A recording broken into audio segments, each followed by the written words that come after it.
KSAL. Yeah, the KSAL. Kid dreams. The KSAL. On the move, on the move, on the move, on the move. She on the move, on the move. The KSAL. On the move, on the move, on the move, on the move. She on the move, on the move. The KSAL. On the move, on the move, on the move, on the move. She on the move, on the move. Yeah, KSAL. On the move, on the move. She on the move, on the move. She on the move. Now what you hear, this ain't no test. You rockin' with the best. And sometimes things get a little crazy, but that we won't address. And so sit back and enjoy the show. Go, go, KSAL, go. Get into the groove and watch KSAL move. Yeah, KSAL on the move, on the move, on the move, on the move. She on the move, on the move. KSAL on the move, on the move, on the move, on the move. She on the move, on the move. KSAL on the move, on the move, on the move, on the move. She on the move, on the move. Yeah, KSAL on the move, on the move. She on the move, on the move. She on the move, on the move. And so I just wanted to first let you introduce yourself and just tell us a little bit about the story with you and DMX. Mm-hmm. Well, I met Earl. I don't call him DMX because he was near to me, and he was really, he was, Switch out. he was very spiritual. A lot of people don't understand, but Earl was very spiritual. You've probably seen him with the prayers and everything, but he was so spiritual that the church that I attend, I would get direct prophecies for him, detailed, like telling him where he was going to go, what was going to happen while he was in prison, people he was going to connect with again, what he needed to do about, he was going to be on reality shows and different things.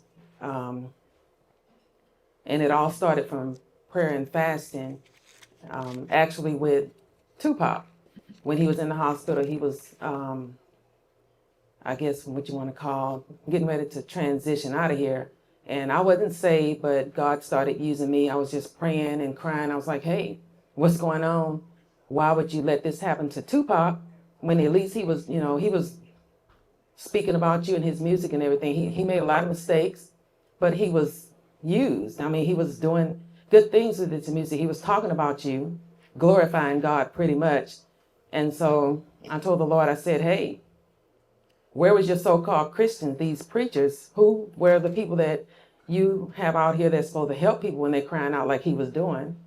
And I said, before you let this happen to anybody else, if you can't find a preacher, send me. I said, if you can't find these so-called preachers and pastors that's supposed to help people, send me.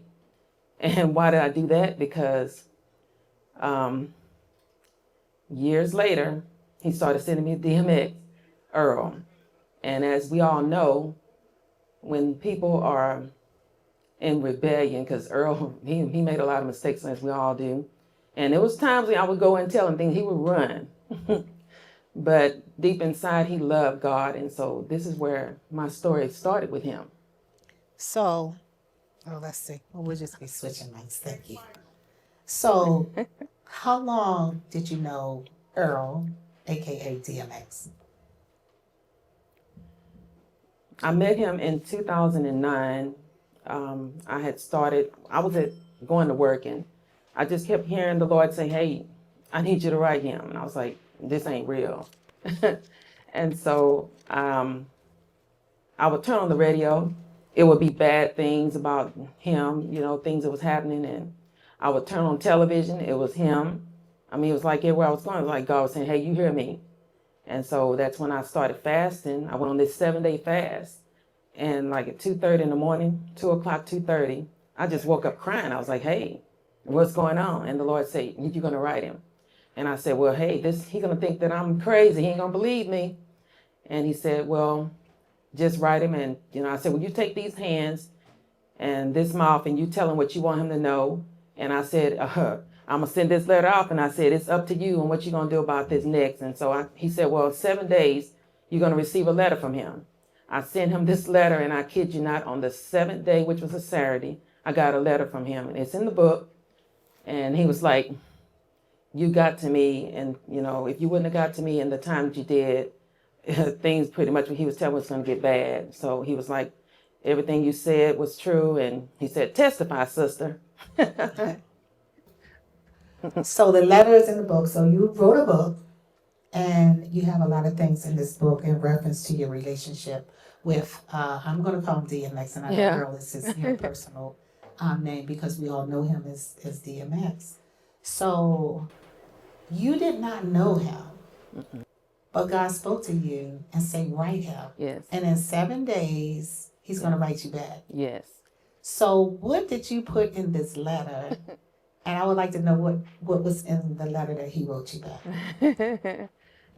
Well, when I write, it's under the unction of the Holy Spirit. A lot of people wouldn't understand that, but hey, I'm not ashamed of God. I'm just gonna tell like it is. And we all have to know that there's a higher being. And if you don't know, you're gonna find it out. And if you want to know just how it really is, why don't you just get on your knees and ask God to make himself known to you? He will. Yes. So what did you write? That's in the book, but I'll give you a little bit. I don't want to look it all up right now. Bridget, tell me. Hey, that's what the book's for. Okay. But we're gonna purchase the book. I told him what the Lord told me, and Yes. when I'm speaking to someone, I don't really, when I tell them what the Lord said, I don't do this on my own, so I don't remember it because I'm writing under the Holy Spirit. Yes. And again, I know a lot of people don't understand this, but you've seen a lot of fake preachers. Yes. Falsifiers who prophesy lies, and they ask for money to tell you things that God said. Those are not from God, because the Bible says that freely I have, freely I'll give. So when you find a minister or a prophet, a real prophet, they're not going to take your money to tell you what God's saying. A real man or woman of God that's a prophet for God, they're going to tell you the truth. And when they speak it, if they're real prophets, it's going to come to pass. And if you're talking to a preacher or a prophet that they're telling you things and it don't happen, they're fake. Mm-hmm. They're not from God. And I would find another church, because we living in the days right now, we at the final hour.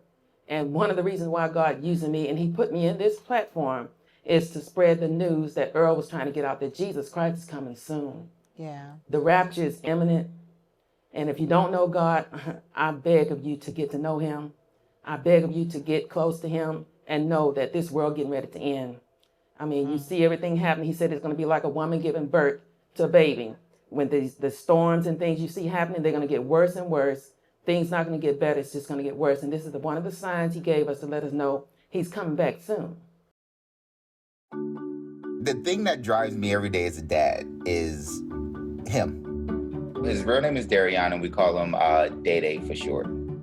Every day he's hungry for something, whether it's affection, attention, knowledge. And there's this huge responsibility in making sure that when he's no longer under my wing, that he's a good person. I think the advice I would give is you don't need to know all the answers. The craziest thing was believing that your dad knew everything. So as a dad, you felt like you had to know everything. You had to get everything right. It's okay to make mistakes. Just do it from the right place. As long as it's coming from love, then, it kind of starts to work itself out. I want him to be able to sit back one day and go, we worked together, we did a good job. I'll say my kid's pretty dope.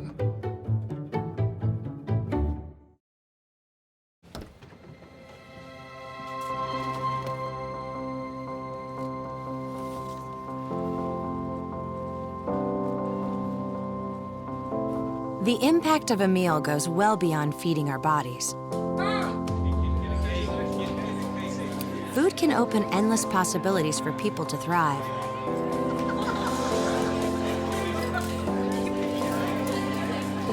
Because when people are fed, futures are nourished.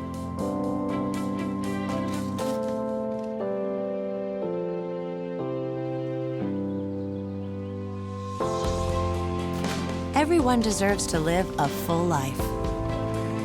And with your help, together we can end hunger.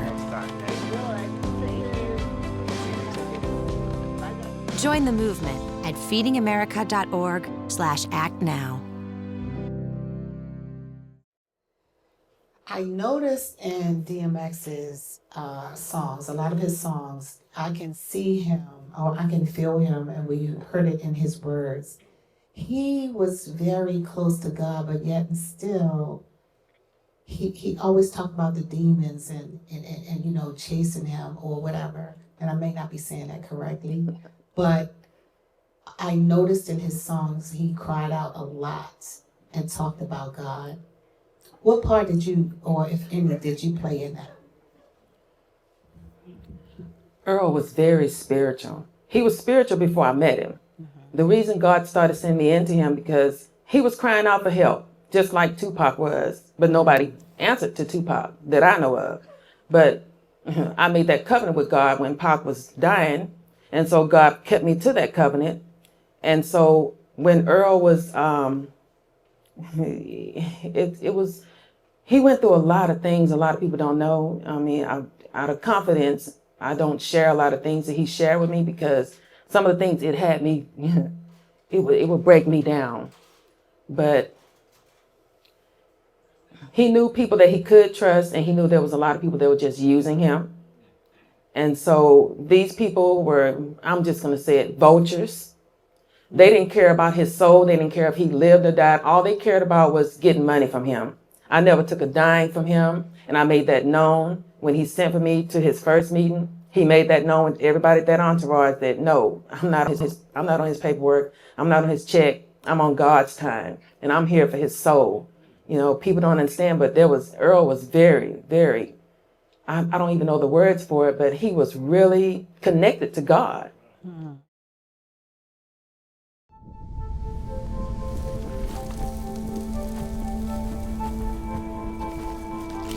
Eva Marie smoked 12,000 packs of cigarettes over 15 years. She quit, and now there's a new lung cancer screening that could save her life. You stopped smoking. Now start screening. No matter how much you smoked, early detection could save you. Talk to your doctor or learn more at savedbythescan.org. Every day, thousands of kids start vaping. And I can't let this happen to my kid. Of course, it's awkward to talk to your kids about the dangers of vaping. Hey, bestie, how's sketches, ready? It's hard to get their attention. Ready? Go. Yes. Look at that. You even turn yours over. So if you want to talk to your kids about the dangers of vaping, you got to get it trending.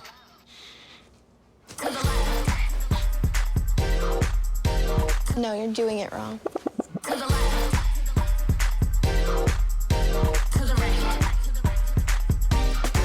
Let's go. Can we talk? Yeah, what's up? Visit talkaboutvaping.org for tips on when and how to have the vape talk.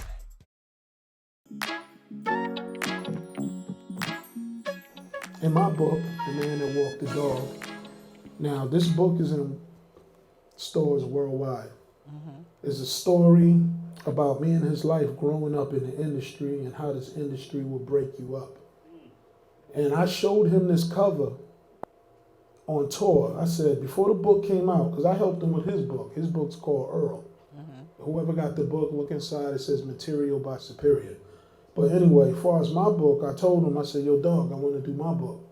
So when I showed him the cover, he said, oh, I don't mean to curse, but yo, that's hot, dog, do it. Like, put it out. You know?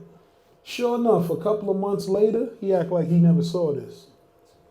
So he was bipolar. There's times that I'll be fussing with him about stuff. I know y'all saying he got away from the girl story. I know, we But want to hear that too, okay. But yeah, so that day I wasn't trying to do it. Like, and out of the blue, he punched me. And we sitting there fighting, and the girls looking at us like, and then they left. They said, y'all got something to work out with each other or whatever. But sure enough, he was with his wife at that time, but they wasn't married to Shira. So we were fighting. You know, I'm a little bigger than him, so I was kind of. So who was beating? Who was beating? Who was beating? You or him? We both were fighting each other. Okay, so he was winning. Was he winning? Yes. No, heck no, he wasn't winning. Nah, he wasn't winning. Man, he was skinny at that time. Nah. But anyway, I love him, so I'm not gonna sit here and say, y'all, I was just choking him out. He was punching me in the ribs, and he ain't scared. X ain't scared. He don't care. But anyway, when we got to his house, his baby mother wanted to know why we were fighting. because he was in the bed, his back was messed up a little. So she asked me, and I looked at him, and he looked at me, and he made up the lie because I didn't get the chance to say nothing.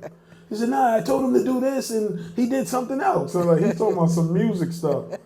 So I just looked at him and laughed. I said, yeah, I'm sorry. I apologize first.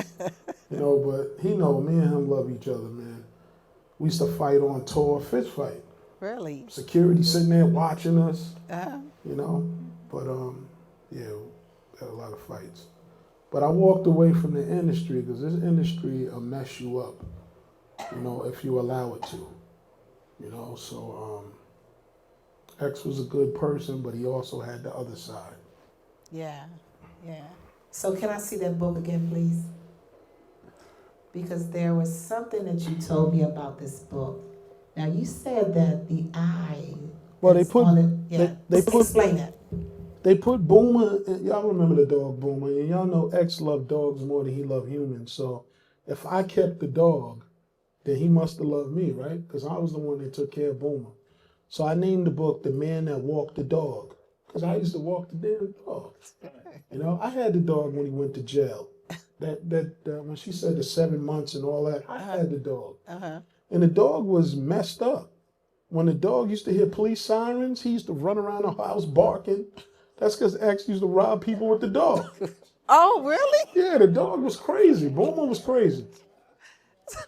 But anyway, like I said, I did the story, and the guy put one dog's eye with him and one dog's eye with me.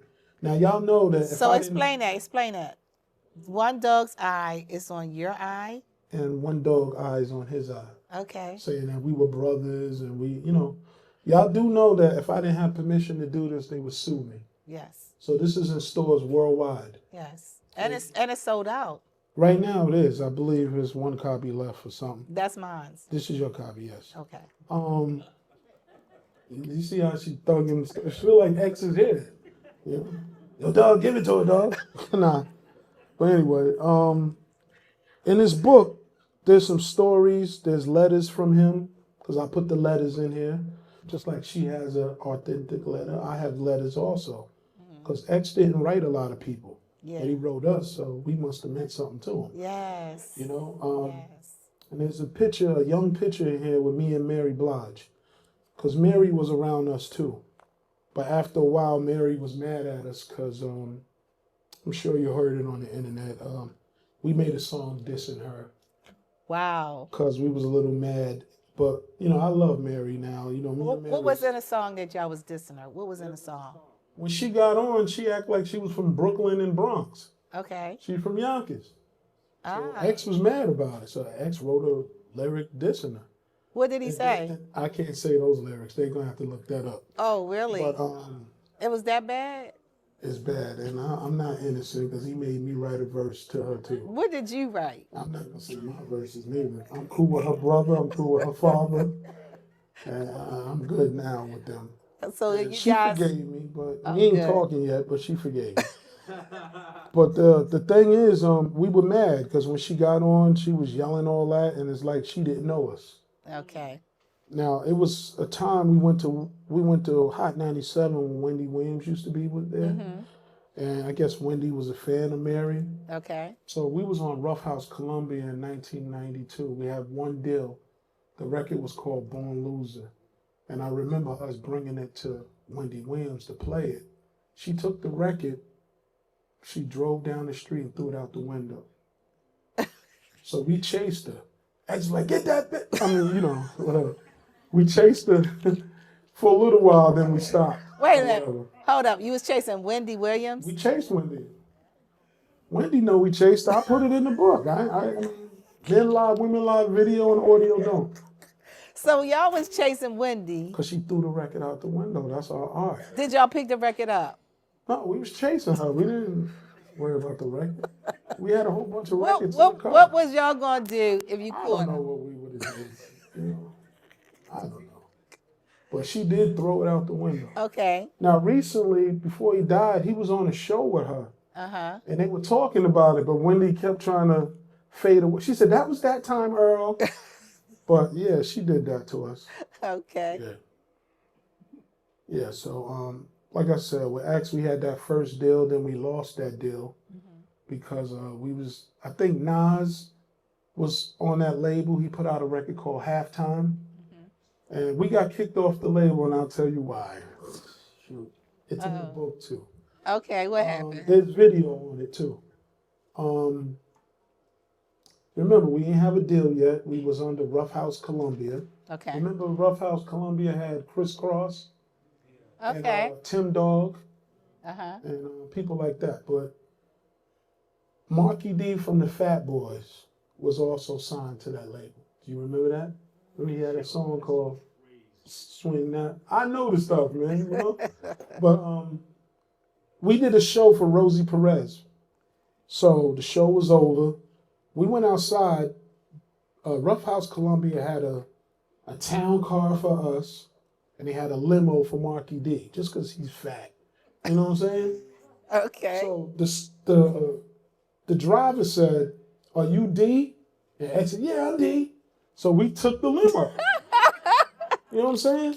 So it was us, a group called Harlem Nights, a young Swiss Beats, because Swiss Beats is the nephew of the owners of Rough Riders. Okay. So Swiss was there, and we took the limo. I had a big guy this size right here. This is my security guy, Big Mel. Give it up for him. What's up, Big Mel?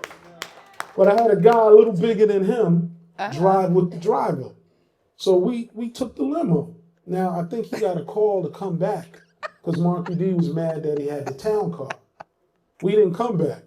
The big guy told the driver, keep driving.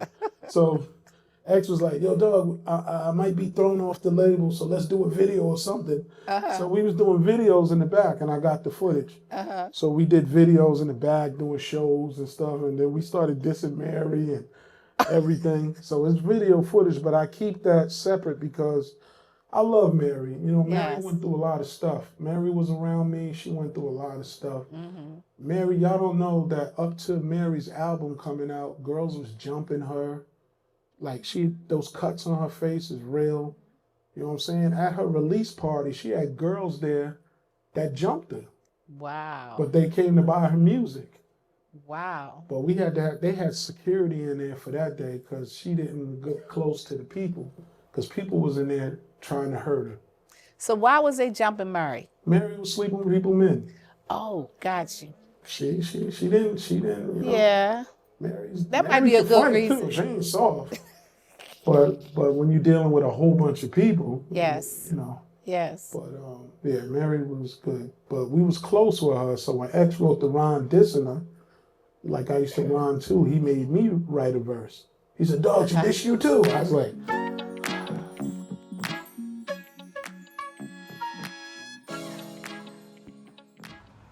Even though we didn't grow up together, he's my favorite brother.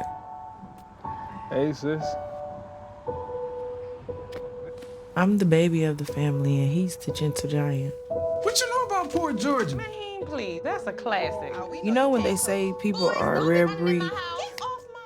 Yeah, he's that. I'm sorry, I'll be back in a few hours. Don't worry, Shug, you know I'm for you. I know. Go get the football. That was my favorite memory. He was always for ya. This is a true story of me, Bridget Floyd, and this guy, George Perry Floyd Jr., my big brother.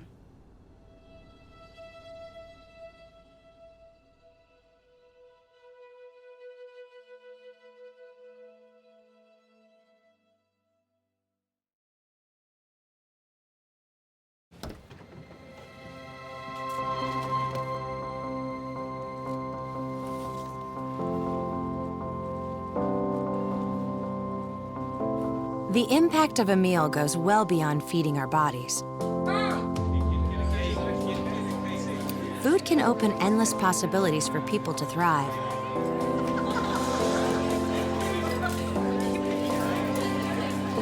Because when people are fed, futures are nourished.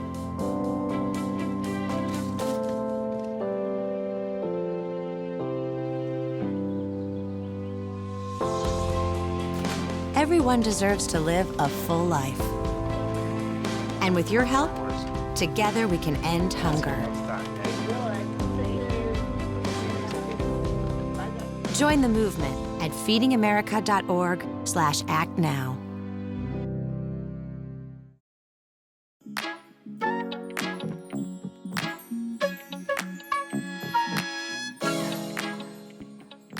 Guys, I had a great time. This show was amazing. I love the guests. But listen, if you guys are trying to build your empire and you want to talk to your girl KSAL, call 410-694-1016. Again, 410-694-1016. I would love to talk to you guys.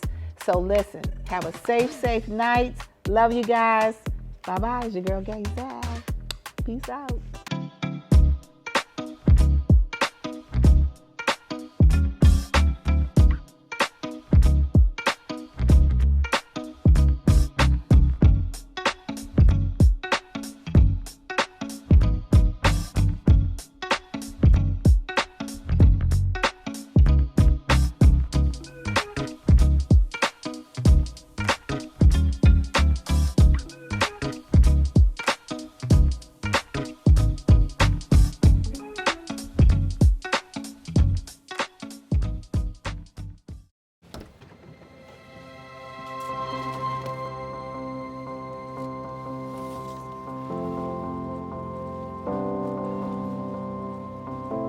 The impact of a meal goes well beyond feeding our bodies.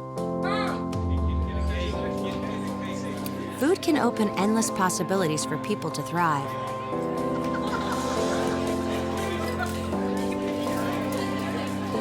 Because when people are fed, futures are nourished.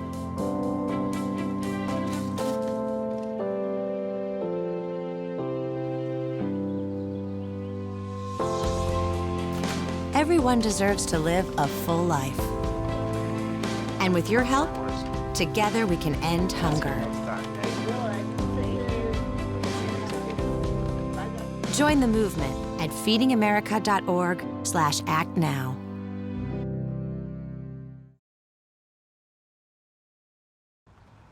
Even though we didn't grow up together, he's my favorite brother. Hey, sis. I'm the baby of the family, and he's the gentle giant. What you know about poor Georgia? Man, please, that's a classic. You know when they say people are a rare breed? Yeah, he's that. I'm sorry, I'll be back in a few hours. Don't worry, Shug, you know I'm for you. I know. Go get the football. That was my favorite memory. He was always for you. This is a true story of me, Bridget Floyd, and this guy, George Perry Floyd Jr., my big brother.